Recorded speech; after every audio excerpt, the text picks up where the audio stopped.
अथ पंचदशोऽध्यायः पुरुषोत्तमयोगः। श्रीभगवानुवाच न रूपमस्येह ततोपलभ्यते नान्तो न चादिर्न च सम्प्रतिष्ठा अश्वत्थमेनं सुविरूढमूलम् असंगशस्त्रेण దృఢేన చిత్వా। ఈ సంసార వృక్షానికి స్థిరమైన రూపం కనిపించదు. దానికి ఆరంభం అంతం నిలకడ ఏది స్పష్టంగా తెలియదు. బలంగా పాతుకుపోయిన ఈ అశ్వత్థ వృక్షాన్ని దృఢమైన వైరాగ్య రూప ఆయుధంతో కోయాలి. ఈ శ్లోకం ద్వారా సంసారం నుంచి బయటపడే మార్గాన్ని స్పష్టంగా భగవంతుడు మనకు సూచిస్తున్నాడు. సంసార వృక్ష స్వభావం పట్టుకోలేనిది. న రూపమస్య, ప్రపంచం ఎప్పుడూ మారుతూనే ఉంటుంది. నిన్న ఉన్నది ఈరోజు లేదు. స్థిరమైన దానిపై ఆశ పెట్టుకోవడమే దుఃఖానికి కారణం. ఆది అంతం నిలకడలేనిది అనగా న ఆది న అంతం న సంప్రతిష్ఠ.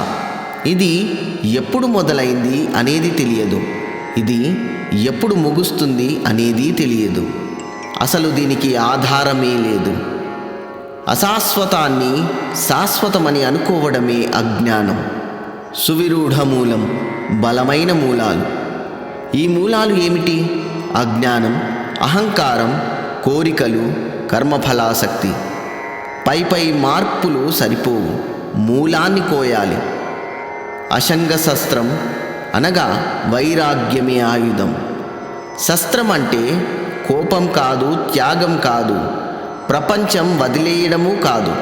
అసంగం అనగా ఆసక్తి లేకపోవడం. పని చేయాలి, జీవించాలి, కానీ దానితో బంధాన్ని ఏర్పరచరాదు. బంధం వస్తువుల వల్ల కాదు, వాటిపై ఉన్న ఆసక్తి వల్ల. దృఢంగా కోయాలి, తాత్కాలికంగా కాదు. దృఢమైన కోత అంటే అప్పుడప్పుడు సాధన కాదు, స్థిరమైన జ్ఞానం మరియు వైరాగ్యం కలగలిపి ఉండాలి. అర్ధ సాధన విముక్తిని ఇవ్వదు.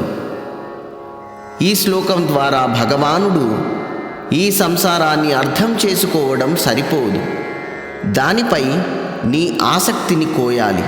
అప్పుడే నీవు స్వతంత్రుడవు అవుతావు అని చెబుతున్నారు. ఓం నమో నారాయణాయ.